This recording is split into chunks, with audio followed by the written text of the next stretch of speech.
Ya estamos de vuelta aquí en Viva la Mañana hablando de la nueva ley de compras y contrataciones. Podríamos decir nueva porque ayer el Congreso, realmente hace unos días el Congreso aprobaba ciertas reformas que dicen muchos viene a beneficiar la manera en que el Estado realiza sus contratos, pero realmente estarán analizando bien estas propuestas, estos cambios que ya se efectuaron. Esta mañana nosotros le queremos preguntar a un verdadero experto. Giovanni Frati está aquí con nosotros, analista político y demás. Giovanni, gracias por estar aquí esta mañana. Muy buenos días, muchas gracias por la entrevista.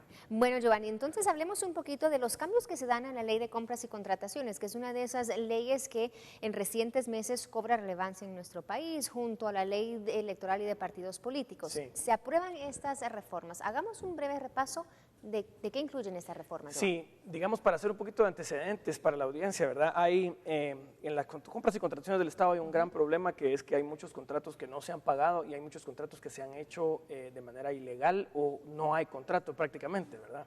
La llamada deuda de arrastre del Ministerio de Comunicaciones, por ejemplo, en la cual Sinibaldi estaba pidiendo más o menos unos 3.000 a 4.000 millones de quetzales extra en su presupuesto de comunicaciones, y realmente me parece que el monto real es entre 1.500 y 1.600 millones que se le adeudan a proveedores o constructores del Estado.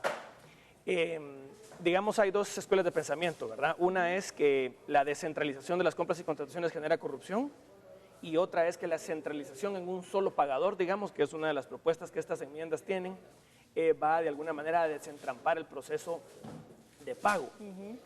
También están creando una oficina, digamos, de precios de referencia en el INE, el Instituto Nacional de Estadística, y hay un principio que creo que sí es correcto, que es el primero en tiempo, primero en derecho, que se le pague, digamos, a los contratos más antiguos primero y a los más nuevos de último. El intento de la reforma es tratar de poner algún orden al sistema de compras y contrataciones del Estado, que es un verdadero desorden, donde hay mucha corrupción y donde hay una excesiva cantidad de compras por excepción. La compra por excepción básicamente es una compra en la cual usted no hace una licitación y no hay varios oferentes, sino usted elige digamos, al proveedor casi prácticamente a dedo, y eso genera mucha corrupción. Yo no estoy seguro que tener con estas reformas un pagador único vaya a resolver el problema. Hablemos de ese punto específicamente. Entonces, ahorita, actualmente son los ministerios que se encargan de pagar a esos... Así es. Las unidades contratan, digamos, de manera independiente al gobierno central. Exactamente. Ahora entonces se habla, o con esta reforma, de crear un solo ente que va a pagar estas deudas. ¿Y por qué tienes tu problema con eso? Sí, sería, digamos, un solo pagador para todo el organismo ejecutivo, y eso a mí lo que me parece es que va a generar una increíble cantidad de corrupción dirigida a ese único pagador.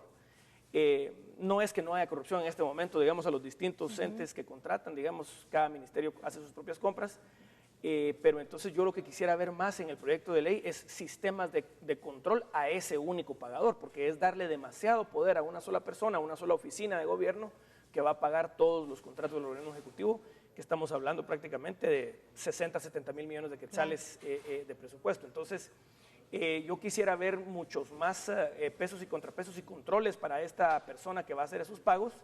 Y como le digo, hay algunas cosas en la ley que sí, pues, son bastante interesantes, en el sentido del principio de primero en tiempo, primero en derecho para hacer los pagos, este tema de precios de referencia en el INE.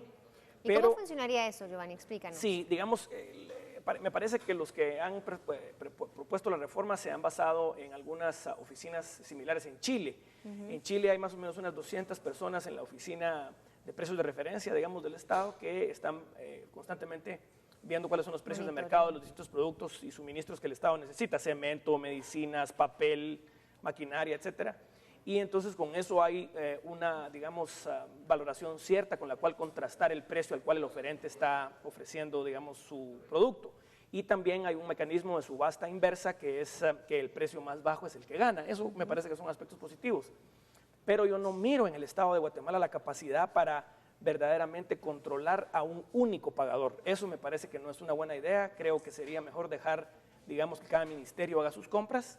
Y me parece también que hay que regresar siempre a la gran deficiencia del Estado de Guatemala, que es la Contraloría General de Cuentas de la Nación. Si la Contraloría no tiene, por ejemplo, un control de todos los contratos que se hacen en el Estado, si la Contraloría no tiene un control de todos los proveedores del Estado, que en esta ley se propone tener digamos, un listado único de proveedores, y si no hay verdaderamente una auditoría preventiva del incumplimiento de los contratos o de los sobreprecios, lo que vamos a tener son grandes esquemas de corrupción, como por ejemplo el contrato abierto proveeduría de medicinas, Claro. que es una gran corrupción y donde hay sobrevaloraciones de hasta 3.000 y 5.000% por encima del precio de mercado en algunos medicamentos.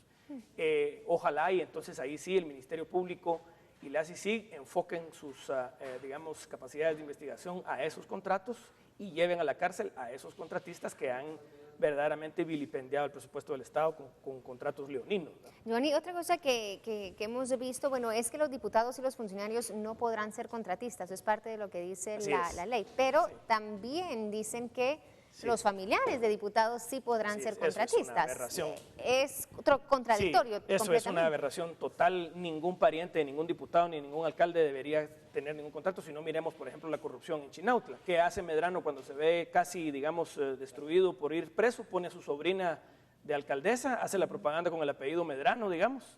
Y entonces ahora una sobrina de Medrano, me parece, es la nueva alcaldesa de Chinautla. Y obviamente eso lo que hace es que garantiza que continúe la corrupción en ese municipio. Y esa red de corrupción no solo incluye a Chinautla, sino incluye a San José del Golfo, a Chuarrancho y a otras municipalidades aledañas a Chinautla. Entonces yo lo que creo es que si no hay una Contraloría General de Cuentas de la Nación y una Fiscalía contra la Corrupción que se vuelva la Fiscalía número 1 del Ministerio Público, y no hay una persecución criminal, penal, pruebas y condenas en contra de los corruptos, realmente ninguna reforma de la ley de compras y contrataciones va a mejorar el sistema, porque no solo es necesario que haya transparencia en las compras y contrataciones, sino lo que es fundamental es que haya castigo para los contratos corruptos que ya se han hecho, que no son 2 ni 3, son miles de contratos tanto de obra pública municipal como departamental y del gobierno central. ¿Crees tú que diputados se cubrieron a sus espaldas con esta ley? En el sentido de que, bueno, aquí está, ese sí artículo, aprobamos sí, estas sí. reformas, pero Así también es. dejaron quizás ciertos beneficios, porque también Así estoy es. viendo que, aparte de que los diputados no van a poder ser contratistas, sí dieron como un plazo de 12 meses, dicen, después de haber dejado su cargo para poder continuar sí. siendo, exactamente. Sí, yo lo que creo, digamos, es si una persona ya no es diputado, pues sí, constitucionalmente es muy difícil por la libertad de comercio e industria, digamos, prohibirle que inicie una nueva empresa, digamos, y entonces contrate. Sin embargo, como te digo, yo creo que lo más importante es primero prohibir el nepotismo, que es que ningún pariente sea contratista, y segundo, tener algún mecanismo, como por ejemplo lo que se hace con la INE, que me parece que es correcto, de cotejo, en el sentido de que yo pueda cotejar los precios de mercado con los precios ofertados al Estado. Eso me parece que está muy bien, pero lo que me parece que será un desastre absoluto es tener un único pagador. Imagínate la cantidad de corrupción y la cantidad de ofertas y dádivas que le van a ir a dar a esa persona para que le pague a Juan y no le pague a Pedro. Claro, porque ahora está como disperso, ¿verdad? O sea, Exactamente, puede ahora hay, ser que esta digamos, persona no unas- acepte, así esta es. sí sea corrupta, pero está Así disperso. es. Entonces yo lo que creo es que eso no es la solución. Centralizar todos los pagos en una sola persona a mí me parece que es centralizar la corrupción y volver a esa persona, digamos, la persona más corrupta y la persona y el cargo más jugoso del Estado, digamos, a la cual todos los políticos van a ambicionar. Y me parece muy extraño que la diputada Montenegro se haya aliado con los diputados del Líder y de Creo, especialmente con el de Líder, para proponer estas reformas. Yo creo que debió haber habido una investigación más profunda del articulado. No creo yo que sea una buena reforma centralizar el pago en una sola persona, y creo, eso sí, que hay otras cosas que son positivas, como por ejemplo el tema de este registro de precios, digamos, como precios de referencia, y el tema de primero en tiempo, primero en derecho. Los otros aspectos de la ley me parece que son muy problemáticos y deberían presentarse enmiendas o litigar de inconstitucionalidad una vez queden aprobadas como están, ¿verdad? Ok, ¿estas reformas ya están aprobadas? Me parece que en tercera lectura. En tercera lectura, su todavía lectura por falta artículos, final. sí, sí. Perfecto, bueno, nosotros vamos a estar pendientes, Giovanni, te agradecemos mucho estar con ustedes, muy nosotros amables, explicándonos muchas entonces ese panorama, ese escenario que tú ves con estas reformas a la ley de contrataciones. Muchísimas gracias, Muy Giovanni. amable ustedes, muchas gracias. Nosotros tenemos que seguir con más esta mañana, sí, pasamos al otro lado del estudio. Así es, nosotros continuamos con más aquí en Viva la Mañana, por supuesto. Estamos a poco ya de iniciar con BLM Revista, pero tenemos invitados especiales, personas que traen para nosotros nuevas alternativas y nuevas recomendaciones. Y es por eso que yo quiero presentarles a Carlos Mario Giraldo, gerente de ventas para Centroamérica Norte, representando a Epson, esta marca que por supuesto nos llena de tecnología, nos llena de innovación, y ahora nos viene a platicar acerca de un excelente producto, y estamos hablando del EcoTank. Buenos días. ¿Cómo está? Buenos días, ¿cómo te va? Muy bien, Bueno, gracias. que me alegra, que me alegra. Sí, estamos acá para hablar un poco, nuevamente, mejor dicho, de las impresoras EcoTank. Hace un par de semanas estuvimos también de visita por estos lados hablando de los beneficios de todas las impresoras Ecotan. ¿Qué son las impresoras Ecotan? Realmente son las impresoras, un sistema desarrollado por Epson, en el cual innovó y entendió las necesidades de nuestros clientes. Un sistema de flujo continuo donde la gente se le quite el miedo a imprimir realmente. ¿Qué sucedía en el pasado? Cuando los cartuchos eran costosos, porque siguen siendo costosos. La gente, nuestros padres, los padres de familia, yo soy padre de familia, escondía el cartucho, principalmente el de color. Para que no se gastaran la tinta de color. Se gastaran la tinta de color, así es, porque es tan caro. Y se quería imprimir de todo, era la sensación, la los novedad. trabajos de los hijos y todo, entonces ahora la gente puede imprimir sin límites. Imprimir sin límites y que tenga una creatividad sin límites. Por ejemplo, aquí tenemos este exhibidor. Me llama mucho la atención, que tiene un montón de hojas. Tiene 25 resmas de papel acá. Entonces, ¿qué es lo que queremos identificar acá? Con la botella negra que trae el equipo, podemos imprimir hasta acá, hasta este punto, hasta 4.000 páginas. 4.000 páginas en negro. Con una sola botella. Ok, Con una sola botella de tinta. Wow. Y con las tintas de color, que trae una por cada color, 3 tintas de color, podemos llegar a imprimir hasta aquí. Hasta 6.500 páginas a color. Este es uno, podríamos decir, lo que es el principal beneficio del Ecotan. Sí, definitivamente. No el principal beneficio, pero sí uno de los beneficios. Otro de los beneficios es el tema de la economía. ¿Por qué? Porque el costo de impresión es tan bajo, pero realmente tan bajo, que por eso digo, a la gente se le tiene que quitar el miedo a imprimir, principalmente a color. Entonces, las impresoras, otra de las características que tienen es el tema de la ecología. ¿Por qué Ecotan? Por economía y ecología también. ¿Por qué? Porque tenemos un sistema, un cabezal micropiezo que inyecta tinta, la tinta necesaria para poder imprimir. Entonces, ¿por qué también ecológicamente? Porque no tenemos desperdicio de cartuchos de tinta o de cartuchos como normalmente se tenían en otros modelos de impresoras. Aquí es una botellita que le rinde esta cantidad de páginas. Y obviamente evitarnos también esas correderas al final de la última noche, cuando de repente teníamos que imprimir un trabajo, nos quedábamos sin tinta y no había nada que hacer. ¿Para quién está dirigida esta impresora Ecotan? ¿Para todo público? A mí me encantaría adquirirla. Básicamente para todo el público, para estudiantes, para las amas de casa que si quieran imprimir fotografías, para las empresas pequeñas y medianas, incluso para la gran empresa.